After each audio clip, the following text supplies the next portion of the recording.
Halo semuanya guys, kembali lagi bersama gua di channel dari Batu J. Jadi pada video kali ini kita akan membawakan sebuah topik yang request gitu ya oleh teman kita, yaitu dari Kenji Senku yang sepertinya sangat botak Senku sekali, dimana dia menanyakan gitu, bang, seberapa penting macam K-pop itu bagi kita sebagai para fans.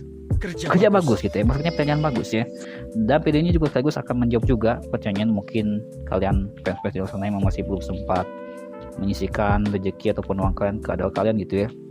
Dan sekaligus juga akan motivasi mungkin gitu ya bagi lu pada yang memang masih bingung gitu ya antara mendahulukan kebutuhan ataupun memang beli album gitu. Dan terus sebelum itu jangan lupa untuk subscribe guys, dukung channel Sekembang, dan yaudah kita langsung ke videonya guys.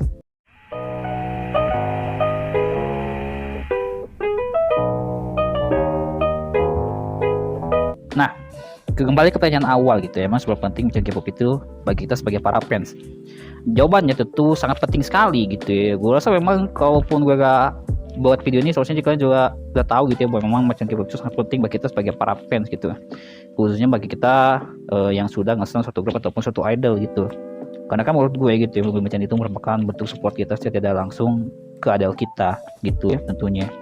Karena kan emang K-pop itu industri ya, dan tentu saja memang ada barang yang diperjualbelikan gitu, kayak contohnya album ataupun lightstick gitu. Maka sistem salary ataupun gaji para idol itu juga biasanya akan menerapkan sistem bagi hasil gitu, di mana agensi akan mengambil sebagian besar pendapatan bersih dan sisanya baru akan diputar ke idol ataupun artisnya gitu. Dan mengutip dari situs SBS, mantan idol K-pop bernama Prince Mark gitu ya, yang merupakan ex-member GGCC, mengatakan agensi memiliki sistem titik impas gitu, dimana semua uang yang diperoleh idol K-pop saat berdebut gitu ya akan diambil sebagai uang yang dulu diinvestasikan agensi gitu ya, seperti untuk pengeluaran semasa-masa trainee gitu ya, akomodasi, gaji staf, dan produksi video musik gitu. Dan menurut benchmark gitu ya, pada tahun 2018 ada dari perusahaan tiga besar seperti SM, YG, dan JYP Entertainment gitu ya, idolnya akan cepat dibayar ketika mereka debut gitu, namun tidak dengan idol yang dari agensi menengah hingga kecil gitu.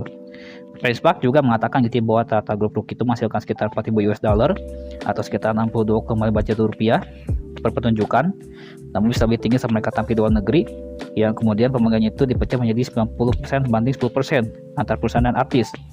Dan dari 10% yang masuk ke idol itu kemudian dibagi rata ke semua member sebelum diputar lagi untuk membayar hutang gitu.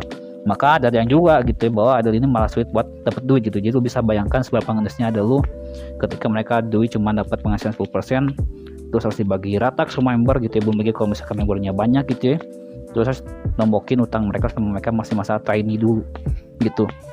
Nah, tapi kan kalau gaji itu bisa berbeda-beda gitu ya, dari satu agensi ke agensi lain gitu. Kayak contohnya seperti SM Entertainment ya, akan gua ambil pembagian pendapatan untuk penjualan album fisiknya saja, karena kan emang jadi fokus pembahasan kita ya, dimana SM itu mendapatkan keuntungan sebesar 95% dari penjualan album fisik, sedangkan artisnya hanya mendapatkan 9% dari keuntungan. Dan untuk album package, agensi mendapatkan keuntungan sebesar 90%, sedangkan artis mereka hanya mendapatkan 10% keuntungan. Dan sementara itu, untuk YG Entertainment, keuntungannya dapat agensi dan idol itu sama-sama 50% ya. Dan untuk keuntungan penjualan album package, agensi hanya mengambil 30%, sedangkan artis mereka mendapatkan 70%. Dan untuk JYP Entertainment juga sama, itu mereka mengambil keuntungan sama-sama 50% untuk penjualan album package, agensi mengambil 30%, sedangkan idol mereka mengambil 70%. Nah, akan tetapi kan jumlah tersebut akan dibagi sesuai dengan penjualan albumnya gitu, atau memang banyak atau sedikitnya penjualan album gitu ya. Kalau misalkan tujuan banyak ya dapat keuntungannya juga banyak, kalau sedikit pun ya tapi keuntungannya cuma sedikit gitu. Dan lagi gitu, sistem pembagian pendapatan yang gue jelaskan barusan itu kan emang dari agensi kapitalis ya, yang punya banyak modal atau memang yang punya banyak modal gede gitu ya. Nah, gimana ceritanya kalau dari agensi menengah atau bahkan kecil gitu. Dan tentu saja memang presentasi pembagian gajinya itu bakal beda lagi gitu ya. Yang masalah gede atau kecilnya gaji mereka kan cuma agensi dan idolnya yang tahu gitu ya. Jadi lu bisa bayangkan kalau ada grup underrated gitu ya, yang emang dari agensi kecil dan tidak memiliki members yang gede, bisa bayangkan seberapa susahnya mereka hanya untuk bisa mendapatkan uang dari kerja keras mereka sebagai idol gitu ya. Yang jika kalau pikir-pikir capek juga gitu ya, harus rekaman gitu ya, syuting MP gitu ya, belum lagi kalau konser gitu ya, terus promosi gitu ya, capek banget gitu ya. Jadi emang menurut gue jadi idol itu tidak seindah kelihatannya gitu ya, belum lagi harus perawatan fisik gitu ya menurut gue. Jadi emang idol-idol ini memang menurut gue kebanyakan itu memang diisi dari orang-orang yang memang punya background orang tajir semua gitu. Jarang sih gue ngeliat ada idol yang latarnya itu dari orang-orang yang apa ya, bisa dikatakan kurang mampu gitu ya. Pasti kebanyakan itu adalah orang-orang yang memang punya background orang tuanya kaya lah gitu, atau punya perusahaan lah gitu. Jadi menurut gue memang bisa dikatakan kalau di sana mah kalau jadi idol teh udah bukan jadi kerjaan gitu ya, jadi hobi gitu menurut gue. Karena memang kalau misalkan mereka debut di agensi gede ya mereka bisa mendapat keuntungan juga gitu ya dari kemahiran mereka dalam menyanyi ataupun menari gitu ya. Sementara kan kalau di agensi kecil kan ya mereka harus siap-siap nembokin gitu ya, karena kan memang agensi yang nggak punya banyak duit kan harus gimana juga gitu ya, promosi tetap jalan gitu. Sedangkan mereka juga tidak memiliki keuntungan yang cukup signifikan juga gitu ya dari promosi yang dilakukan gitu. Sehingga memang solusinya adalah memang nembokin uang yang dikeluarin agensi gitu. Maka tak heran juga gitu ya kalau misalkan kalian lihat MP idol K-pop dari agensi yang kecil itu biasanya emang terkesan itu kayak kurang budget gitu ya, karena emang lagi gitu ya, karena emang untuk produksi yang bisa aja mereka tuh masih terbatas sekali. Beda dengan perusahaan-perusahaan kayak misalkan JYP gitu ya, yang udah mulai pakai CGI gitu ya, ataupun YG ataupun Big Hit gitu ya. Gue mau nyebut SM lagi tadi. Tentu saja gitu ya, emang kuota fans itu sangat berpengaruh gitu ya menurut gue, karena kan memang kita sebagai para fans kan juga sebenarnya turut andil gitu ya dalam mendukung idol kita gitu dengan cara membeli albumnya, tentu saja gitu.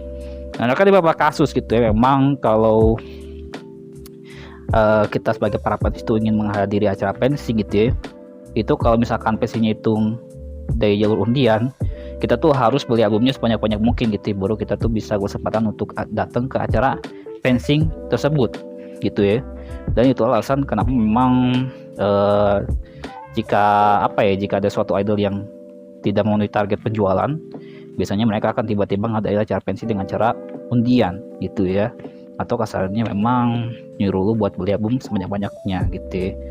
Karena punya album kan tidak peduli ya, mau misalkan dari satu orang misalkan dia tuduh banyak, atau misalkan dari per orang beli banyak gitu ya, atau gimana ya kesannya. Misalkan lu angka itu sebenarnya tidak terlalu perlu juga gitu ya, misalkan satu orang beli banyak album gitu ya, atau pas satu orang gitu. Intinya kan emang angka penjualan itu yang penting bisa tinggi gitu ya angka penjualannya. Tidak peduli lah kalau misalkan ada yang ngeborong kayak gitu atau beli satu-satu gitu ya, atau misalkan ada kelompok yang beli gitu ya. Jelas emang angka penjualannya itu memang harus gede gitu ya, karena kan emang itulah yang paling dikejar sama agensi gitu ya, biar lebih sumringah gitu. Gua rasa emang SM itu sangat sumringah sekali gitu ya, mengingat aespa itu kemarin periode albumnya sangat fantastis sekali ya angkanya. Jadi menurut gue itu juga mungkin yang jadi alasan SM itu jadi anak emasnya gitu ya, aespa itu jadi anak emasnya sampai sekarang gitu. Tapi menurut gue gitu ya, karena memang penjual album itu sangat penting juga gitu ya, biar nggak dikatain flop juga gitu suatu idol. Jadi menurut gue apapun yang idol itu belikan itu seharusnya kita memang harusnya suka-suka aja sih sebenarnya. Walaupun misalkan memang ada lagu yang memang comeback, ataupun misalkan mereka rilis lagu gitu tapi memang tidak sesuai gitu ya.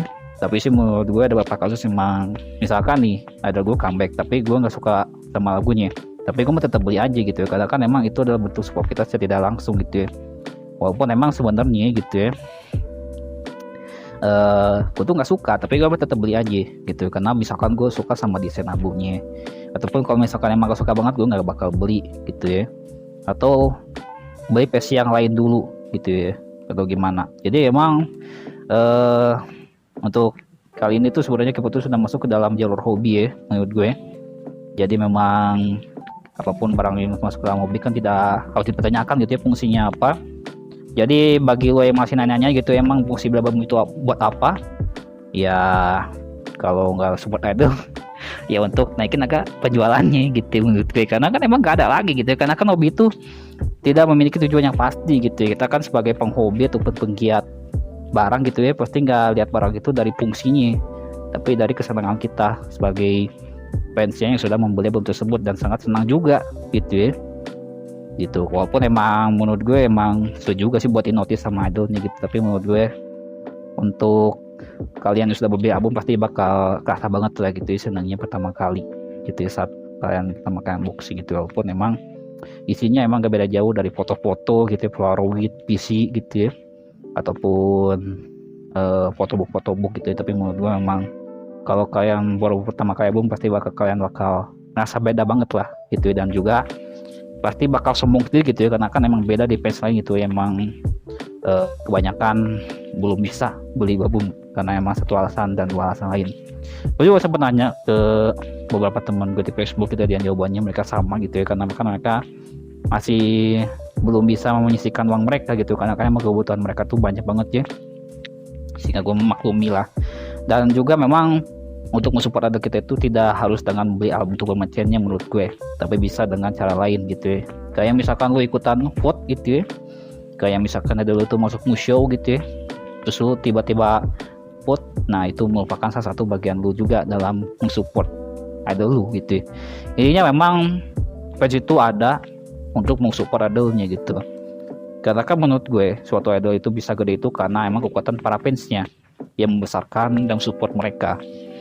Dan gue juga yakin sebenarnya kalau BTS dan Blackpink itu tanpa ada fans, gue rasa mereka gak akan jadi apa-apa sekarang gitu ya. Makanya memang kekuatan para fans itu sangatlah dibutuhkan bagi seorang idol gitu untuk meraih prestasi-prestasinya. Kan kalau ada kita berprestasi kan kita juga yang bangga gitu ya, walaupun emang yang pastikan dia gitu kan, bukan kita gitu, tapi kita merasa senang gitu sebagai para fans kalau sudah bisa memberikan dua prestasi gitu ya, baik itu misalkan jumlah streaming terbanyak gitu ya, atau jumlah album terbanyak, jumlah album terjual terbanyak gitu ya, atau menang di acara musik gitu ya, dan sebagainya. Kan jadi sebuah kebahagiaan itu sendiri juga gitu bagi kita sebagai para fans yang cukup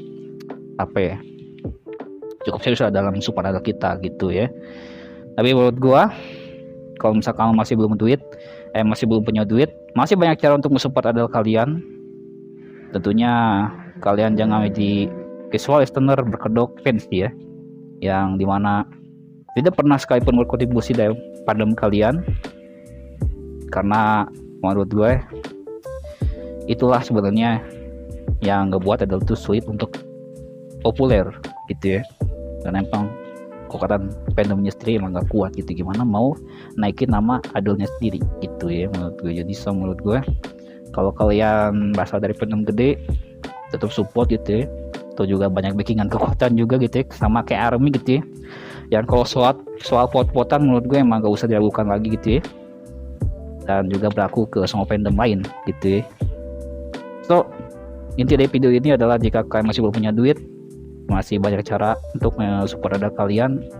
Intinya jika kalian emang sungguh-sungguh gitu ya jadi seorang fans, maka bisalah gitu ya sedikit mendedikasikan diri kalian untuk idol kalian gitu. Kita di sini seharusnya cuman mensupport gitu ya, bukan mendewa-dewakan gitu ya. Jadi memang jangan salah tanggap gitu ya, kita cuma mensupport aja gitu ya. So bagaimana menurut kalian? Apakah kalian sudah mengoleksi banyak album gitu ya, atau misalkan kado ada kan tuh merchant gitu kan, kita akan ketinggalan buat beli gitu ya, atau justru di Kang sini masih banyak yang masih belum beli gitu ya, masih berharap gitu ya, atau gimana? Silahkan drop aja di kolom komentar gitu ya, dan itu di situ di kolom komentar sekali lagi. Dan kalau ada salah-salah bisa dikoreksi guys gitu ya, karena gue tuh merupakan orang biasa gitu ya, yang tidak luput dari masalah dan dosa. Jadi kalau ada salah mohon jangan ngegas, dan seperti biasa gue dan kru yang bertugas mengucapkan see you the next time and bye bye guys. Jadilah fans yang berguna. Sampai jumpa di video selanjutnya.